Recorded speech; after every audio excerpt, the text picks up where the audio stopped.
But even with, I mean, this Billy Joe Saunders thing must have hurt.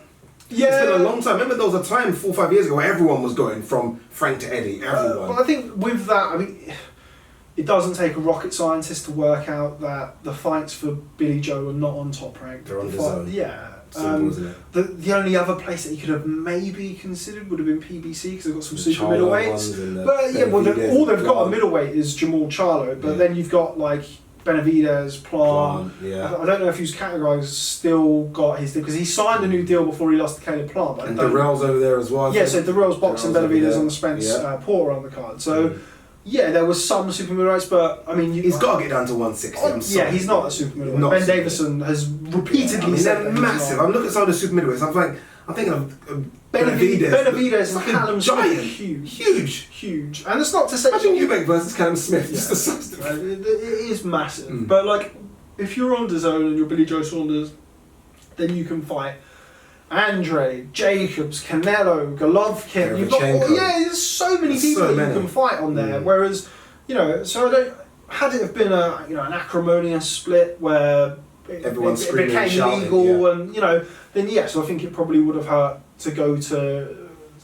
Well, I'm guessing it probably wouldn't have made Frank very happy to see that, but. Frank's been around boxing for... I think he's tried his hardest with him. A long time. And let's not forget that Frank's done a fantastic job with Billy Joe Saunders. Considering all the crap that Billy Joe goes through, he's done an amazing job. We spoke earlier about... you mentioned, your traditionalists. You want people to do the traditional route. Billy Joe Saunders has done that. British, Commonwealth, European, 2-weight world champion. Like, you can't... I mean, it was very similar when Liam Smith left. When Liam Smith left Frank Warren, it was like, okay, you've become world champion, we've got you a fight with Canelo. He's got you the fights, yeah. You've done all right. Box fighting with Weir, yeah, exactly. So, you can't... If both sides are in agreement that they've kind of done everything they needed to do, then I think it's a refreshing example of if people are a little bit more... And it's not to say them, but something that potentially understanding on the situation. And it's not ego. Took me this far. You've taken. I think even Billy Joe said it, didn't he? He said, "Look, all the fighters I want are on Dazn." Yes, and am I surprised that Eddie has made some?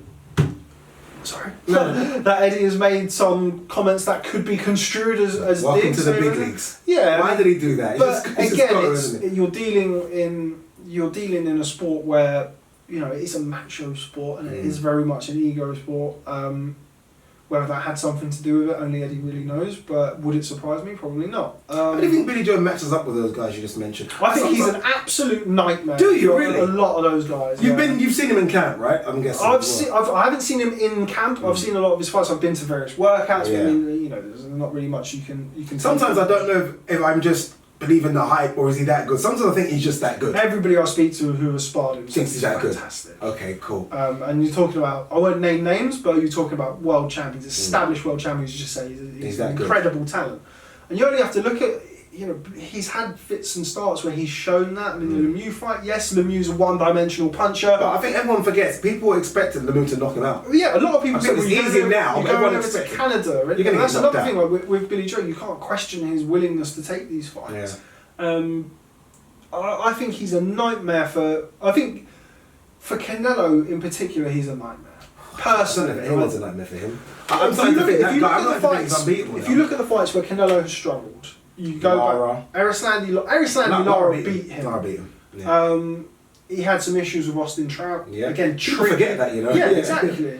Close fight. I don't subscribe to the fact that some people think that Trout won that fight. I don't think that. But even Cotto, the scorecards weren't as wide as they suggest. I mean, it can't with movement. Yes, it's a different type of situation where Canelo is thinking, okay, you can keep running. Once I hit you, but still vicious knockouts. Savage. But you've still got an example of certainly 3.5-ish rounds where somebody's movement and kind of straight shots has frustrated him and he's not cut the ring off particularly well. He's shown that throughout his career that he's not great at shutting the ring, cutting the ring off and shutting fighters down.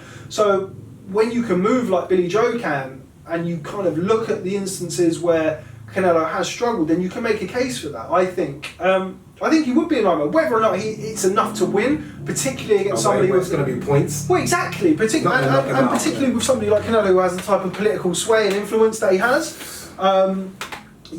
He might not win the fight, so to speak, but I think he would be a stylistic nightmare for him. I hope Eddie can deliver. I mean, he should be able to. But I just thought, he said clearly, one warm-up fight, then 2020, big fight after big fight after big fight. I don't want to see those big fights at £168. No, never. The only fight that I would... Callum Smith's the only one. But even that, I have no interest I think there's I'd rather have Eubank Jnr. at 168. That's what I was going to say. Yeah. Because neither of them are natural 168 Yeah, let's go pounders. for it. The history's there. You're not going to have one guy who, if he loses the fight, can turn around and talk about size. Not to say that they would if they boxed a Smith or a Benavidez, but you put them next to each other on the scales, you can clearly see I've done that. Smith is 168 pounds for about 2 minutes. But the thing, like, And that's it. Callum Smith stood next to George Groves and boxed George Groves. I spoke to George about this. George Groves is a massive super middleweight. Massive, by the way. super Struggled to weight as well. Yeah. And you put him in the ring with Callum and Smith and he's like... It's unbelievable. So, Billy Joe Saunders was hurt by Shifat Sufi. Yeah. That right hand to the top of the head. I mean, is that the extra weight? Who knows? Anyone can get caught by a shot. There's nothing to say that wouldn't have happened. I just wouldn't want to see that fight because I think Callum Smith is too big. He's a masquerading light personally, heavyweight. I would like to see Callum Smith box David Benavidez. That's the best fight to make at 168 pounds. It's just not money in it for him. That's but Callum Smith is in the... Again, we're going off topic, fine. Callum Smith is in, I think, the quandary of... that a lot of people in the World Boxing Super Series will face, particularly if the series continues, is... It won't continue. We'll see. Is you're coming out of a tournament where you're being paid so well. Particularly the first season. That's like the first season, the money was like incredible. Stupidity incredible. Yeah, but you're coming out of there, and did the series help themselves by having the Nicky Holscomb fight on ITV box office? Probably not. Like did the series help the profile of Callum Smith by having the final in Jeddah? No. No.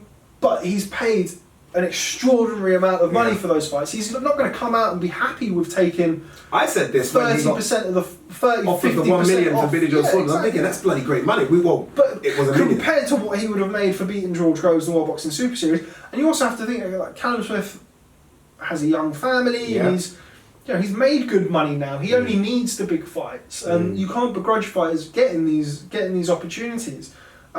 Yes, it's all very well and good to talk about ducking fighters and this, that and the other, but this is a dangerous sport. Yeah. Fighters need to maximise their earnings and maximise what they're getting from these fights and make it out with as little wear and tear as possible.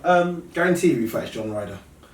Maybe so. Yeah. Maybe so. As long as it's not on box office, I'm not complaining. But again, how can you pay Callum Smith anything close to what he would have got for the World Boxing Super Series if that fight is not on box office? That's the problem. You can't. The only fight that you could realistically, in my opinion, put him in on box office is Billy Joe Saunders. That's the only one. So, but then if you're Eddie, do you want to put your two unbeaten guys against each other? I was shocked when Carl Frampton went against Josh Warrington. Yeah, I liked it. I was thinking, what's Frank doing here? I liked it. Yeah. Are you realistically going to do that? Probably not. I like the Saunders Eubank rematch. I've always wanted to see it, even from the first one. Yes, it would just be fun, just the build up. It would just be fun. And like the dads hate each other, they hate each other. I suspect the Golovkin fight will never happen for Billy Joe Saunders. No. Again, if you're Gennady Golovkin, do you look at Billy Joe Saunders and say, yeah, I'd definitely like to fight him for a fraction of what I could get for fighting? That's what the problem is right now, isn't it? Yeah, you've got. It's always the way around weight classes with a money man floating around.